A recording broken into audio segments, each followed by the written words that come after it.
Shukrani sana. Kikubwa kwanza nimshukuru Mwenyezi Mungu kwamba tumefika salama kwa Dar es Salaam, na kwa ujumla maandalizi yameenda vizuri. Tuko tayari kwa mchezo wa kesho dhidi ya Simba. Swali kwa mwalimu. Karibu. Kwanza tumshukuru Mungu kwamba kama swala kushuka daraja kwetu sisi halipo kwa hivi sasa, sababu pengine naweza kusema timu ambazo zinashuka daraja tayari zimeshaonekana tayari. Zimeshaonekana. Kikubwa ni kwamba hatuko katika nafasi nzuri sana, lakini tuko kwenye nafasi ambazo tunapambana.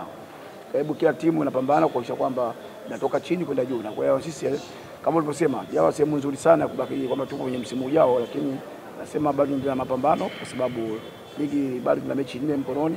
Kwa hiyo bado nafasi tunayo ya kuhakikisha kwamba Pamba inabaki ligi. Swali kwa mwalimu. Karibu.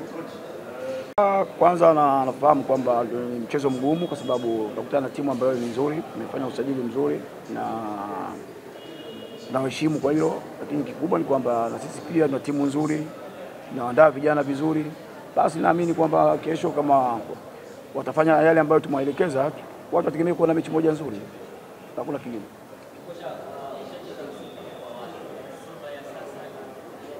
Wanapokutana timu nzuri sote tayari ujipange vizuri. Sababu Simba kwamba wanacheza mpira mzuri, wana speed nzuri. So tumejipanga ukabiliana kwa hilo. Lakini nasema kwamba tunakutana timu nzuri na sisi tumejipanga kuhakikisha kwamba watu wanakuja kesho uwanjani waone mpira mzuri. Karibu.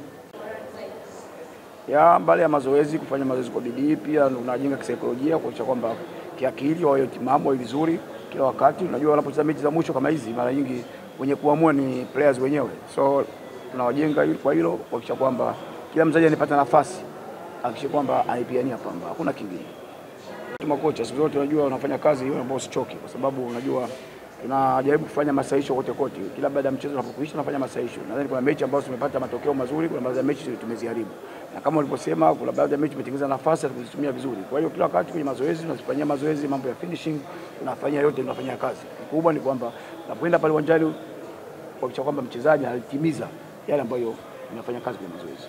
Labda neno lolote kwa mashabiki na uongozi wa Pamba kwa mchezo wa kesho dhidi ya Simba Sports Club? Kikubwa kwamba kwanza naweza kusema kwamba napenda kuambia wananchi wetu wa Pamba ambao wako Dar es Salaam mikoani watuombee dua tufanye kazi vizuri kesho, na wale ambao wako Dar es Salaam kesho kama kawaida yao wasichoke, waje kwa wingi uwanjani kuja kutupa support.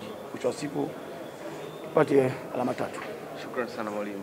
Kwa kisha tunafanyia kazi yale maandalizi ya mwalimu alotuelekeza mazoezini tukiwa tumefika siku ya kwanza mpaka hapo leo ambapo tutahitimisha mazoezi ya mwisho kuelekea kwenye mchezo wa kesho.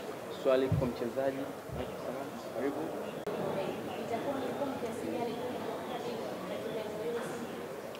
Okay, mechi itakuwa rahisi, mechi itakuwa nzuri, mechi itakuwa ngumu kutokana na uwezo wa Simba na ubora wa Simba. Simba wana malengo yao na sisi kama Pamba tuna malengo yetu na kuhakikisha tunapata pointi 3. Sisi malengo yetu ya kesho ni kuhakikisha tunapata pointi 3. Labda una neno lolote kwa mashabiki na uongozi wa Pamba kuelekea mchezo wa kesho? Mashabiki na wakaribisha waje walioko Dar es Salaam na walioko wale utaratibu kama kawaida au kutoka mikoa mingine kuja mikoa karibu kuangalia mpira, na wakaribisha waje wataona burudani kesho. Asante sana. Shukrani. Naam, alikuwa